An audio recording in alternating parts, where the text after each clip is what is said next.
Marketing That Works podcast. Come behind the scenes of real-life marketing experiments and listen in as amazing guests confess the truth about what really works. Now, here are your hosts, Adam Franklin and Toby Jenkins. Hi everyone, it's Toby Jenkins from the Web Marketing That Works podcast. This is the show for people who love marketing on the web. You'll be taken behind the scenes of real-life marketing experiments. We'll be looking at the good, the bad, and the ugly. We confess what's failed and reveal the truth about what really works. This show is brought to you by our new book, Web Marketing That Works, and specifically the bonus templates that go with it. So if you're keen to download 33 free web marketing templates, scoot on over to bluewiremedia.com.au/book.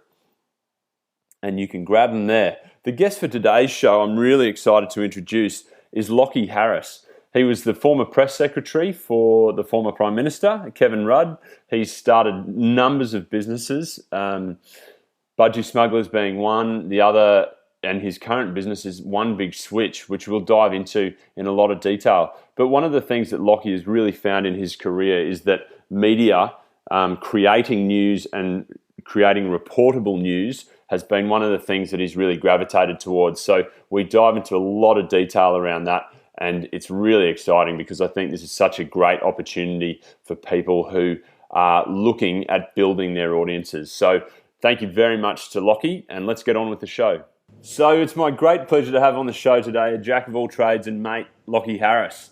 Lachie, you followed a pretty adventurous path, mate. I just wanted to read out a few highlights for our listeners before we get started.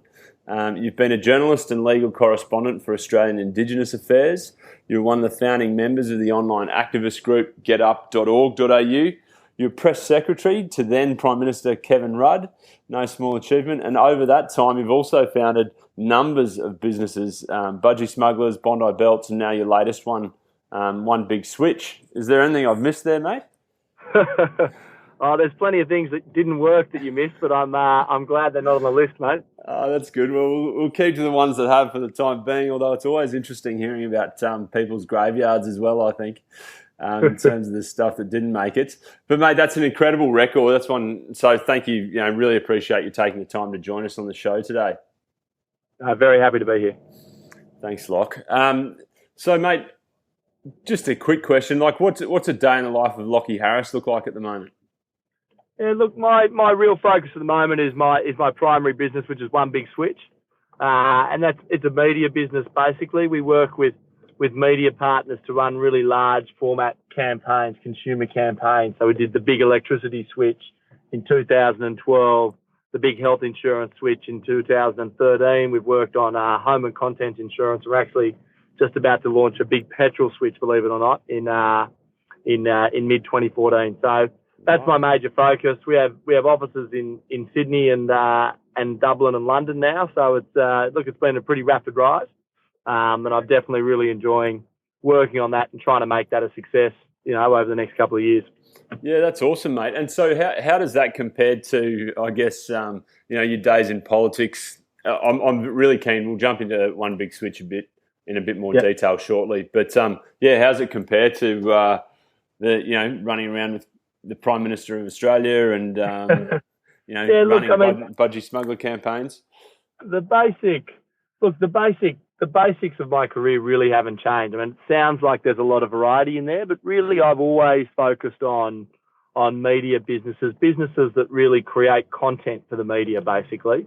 Businesses or organisations, sometimes they were political parties, not-for-profits, the Prime Minister, but it's all very, very similar, really. The golden thread, I guess, is in the end, the media, particularly traditional media, need content. They need stuff to report. And really my focus has always been is in creating reportable events and facts and campaigns, and then making sure those campaigns or events or whatever's reported in the media are connected to kind of convincing people to take a particular action, whether it's, sign a petition, switch electricity, vote for Kevin Rudd, wear a ridiculous pair of fluoro swimmers. I've always kind of really, I guess, almost by default fallen back on a model which is give the media the content they want, make sure that content focuses people's attention and drives them towards a certain action, and you can build a career off that.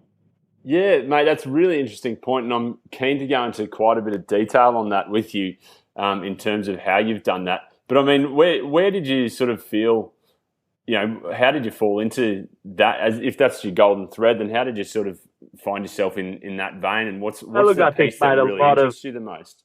I think it's just a lot of trial and error, Tobes. You know what it's like? Like, I guess I started out at, university. I mean, for instance, Budgie Smuggler started as a kind of a joke at my brother's bucks party, basically. We ended up getting 50 pairs of swimmers. My brother was going to his bucks party on the Gold Coast, and we were going on a houseboat on the Broadwater, and so we thought it'd be funny to do that, and then from, that sort of grew from there, basically. So none of it, there wasn't some, incredible insight back at the beginning of my career where I sort of saw that. I think over a series of years, over a series of different things, journalism, politics, campaigning for Get Up and working in Budgie Smuggler and others, I really kind of, it's almost like I just gravitated to the media side of all of those operations just out of a kind of intellectual interest, really. And it wasn't until I was in my very early 30s or late 20s, I think, that I kind of really understood there was a connection between all those what seemed like very varied things.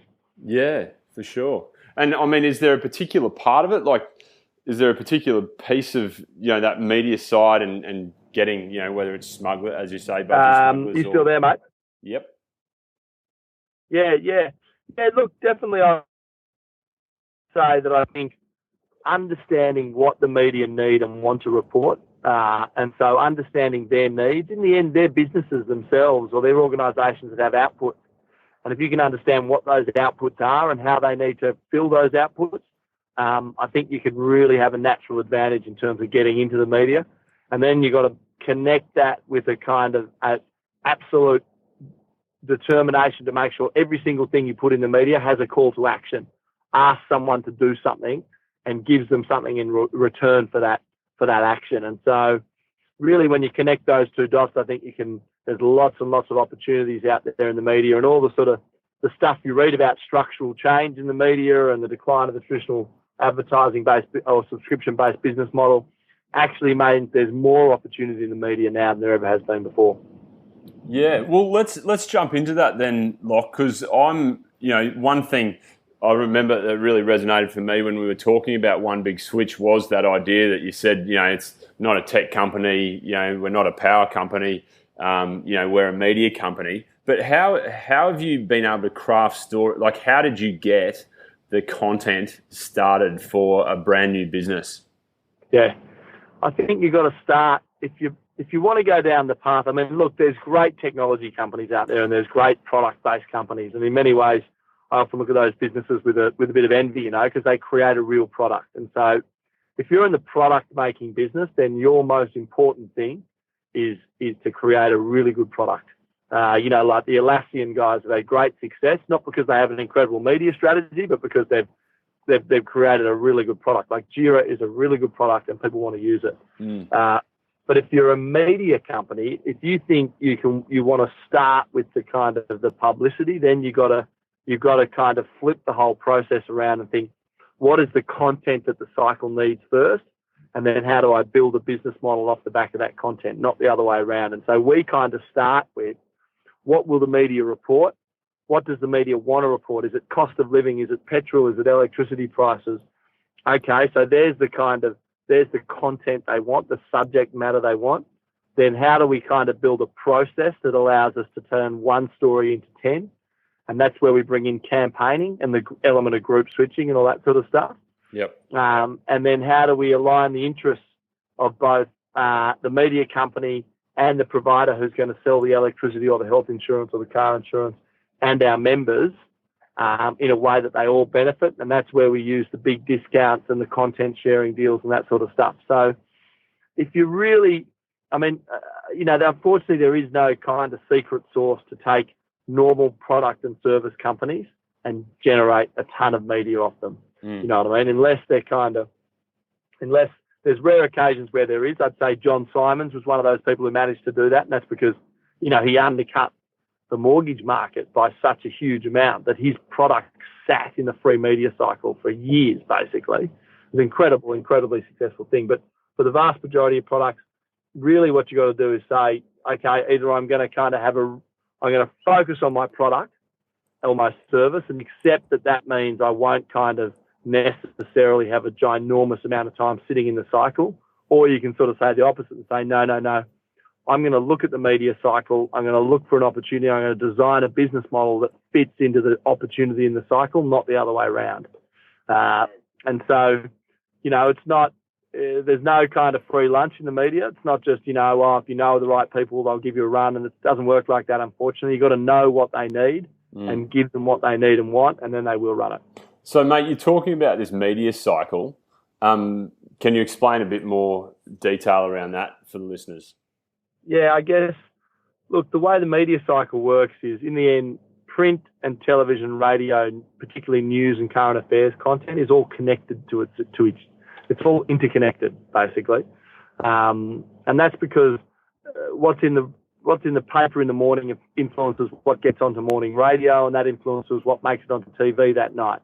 And so, understanding that cycle, and we call it the multiplier effect, how one piece of media content affects another, is a really important part. If you want to really, really maximise your PR value, you've got to understand that media cycle and what interconnects with what, and how one story placed in one paper affects radio, and how radio affects TV, and then how TV affects radio and newspapers, and vice versa. So they're all interconnected. Look, it sounds complex, but once you get a head around it, it's really simple. But understanding that, or making sure you're working with someone, a professional advisor who does, is a big, important part of maximising the value of the PR that you do. Yeah. And so, I mean, literally from what you've sort of explained and do you mean that the people in the radio, and I've actually seen this in terms of what you've described as your job description for Kevin Rudd as well, was, dissecting the newspapers as your first role every morning. And then is that the piece that then sort of feeds into the radio? And yeah, definitely. I mean, it's a cycle, right? So it's not a linear process. So it's a cycle that refreshes itself every 24 hours. But the cycle before affects the cycle after, affects the cycle after. So it's not like newspapers determine what gets onto morning radio, and then morning radio determine what gets onto evening TV news bulletins. No, sure. That's the sort of basic elements of it. But really, then the TV news bulletins will affect what's in the paper the next morning, and then there'll be events which happen throughout the day which reset the cycle at any one particular time. So it's it's a really messy process. But the basic element is to really kind of be at the top of your game. You have to understand how to place a story well in a newspaper, elevate that story from newspaper into radio, and ensure that the radio then generates television news coverage that night. Because in the end, it's all about TV news. That's the real driver of mass information in the cycle here in Australia. And so understanding how to kind of get things onto the TV news is a really big and valuable part of any campaign, whether it's kind of product-based or advocacy-based. And so, what you want to do, what you want to make sure is you're using each element of the cycle to maximise the opportunity of getting on TV that night. Yeah, right. And is that, I mean, as much as anything, is that a story crafting? Is that about how you craft the story as well as? It is a little bit, but it's also about structural. It's about understanding when are there opportunities in the cycle? When's a low point in the news cycle where they need news more than they don't need news? And what's an example of that? So? Sundays and public holidays. You'll notice One Big Switch does a lot of stuff on Sundays and public holidays because there's not a lot of news then. And so we think there's a bigger opportunity to fill up more of the cycle by creating news at that point. Yep. And then there's also, there's things like making sure that you kind of understand the competitive tension between the different newspapers and radio stations and television stations, and using that competitive tension to your own advantage and that sort of stuff through exclusive drops. So there's lots of different strategies and techniques which you learn over the kind of, through the trick of the trade. And of course, I guess the great benefit of sitting in the Prime Minister's office is you operate in that cycle and using those tools every single day. And there's just not that much of an opportunity to do that in other environments, unfortunately. Yeah, although, by the sounds of things, that's what you're doing now with One Big Switch, right? predominantly? Yeah, we're definitely using some of those skills. There's no doubt about that. But yeah, in terms of refining and perfecting them, that's very difficult to do outside of politics, just because in politics it happens every day. And so you get, there's no magic to this, Tobes. I guess it's repetition, you know what I mean? Repetition, making all the mistakes 100 times and finally learning how to not make them in the future. Like that's really what this is all about. Like that's the huge advantage of politics, is you do all that sort of stuff. Whereas in the private sector, maybe once every couple of months you do a big story and you see the cycle play out and you see it run up and down. But in politics, it's every day, 365 days a year, often more than one big story a day. And so you really get to learn by repetition and by making mistakes over and over again how to get better and better and better at it. Yeah, and so do you think the way that online media is working has changed, this process, or how do you see it working? Yeah, I don't think there's online? any doubt it's significant. The big change to me is not necessarily online, offline. I mean, in the end, there's no big exciting change about a new medium, right? But what it's done is it's changed the nature of the people who are creating a lot of the media content we read these days. So it used to be really, really expensive to create and broadcast media content. And so there was a couple of big businesses that had a monopoly over it, basically. There was a couple of radio stations, there was a couple of TV stations, there was a couple of print stations. So what the big revolution is the massive reduction in cost involved in creating and broadcasting media content. And what that's done is it's taken a kind of monopolistic structure and turned it into a much, much, much flatter structure. The TV and radio and print are still by far the biggest, and so they still matter by far the most. But there's this new super flat kind of superstructure underneath them now, which is basically all about consumer created content, so Twitter, Facebook, Tumblr, Instagram, you know what I mean? These things they're not journalists, and they're not journalists sort of covered by editors and controlled by really expensive printing presses and yada, yada, yada. They're just people communicating with each other. And so that's a big change. And it's influencing the cycle massively. But in the end, it's still the TVs. I mean, if you still said to me, you could offer me a coverage in every blog in Australia or a good story on the TV news, and I'd still take the TV news at this stage. That will change soon. But at this stage, TV is still the big player. Yeah, sure. And I guess it must depend a fair bit what business you're in too, right? As to whether TV is the most relevant. Yeah, I don't mean to suggest for one second that those things don't matter. And if there's a point where, like, I guess one big switch has to work at a massive scale, and so we need really large audiences, and that's why we gravitate towards traditional media, because they're still the big, large audiences. They're not as big as they were, but over time, the balkanisation of the media cycle and these large number of smaller audience holders will totally eclipse TV and radio and print, but that won't happen for a while. Yeah, sure. And mate, do you see a lot of businesses turning into media companies? I mean, do you see that as a trend? I don't think there's any doubt that look, as traditional advertising becomes harder and harder to crack and less effective, more and more companies will basically hold their customers' attention through content, not through advertising. And once you make that leap, once you have a newsletter, once you have a website's a small step to it, but most traditional websites still look like ads.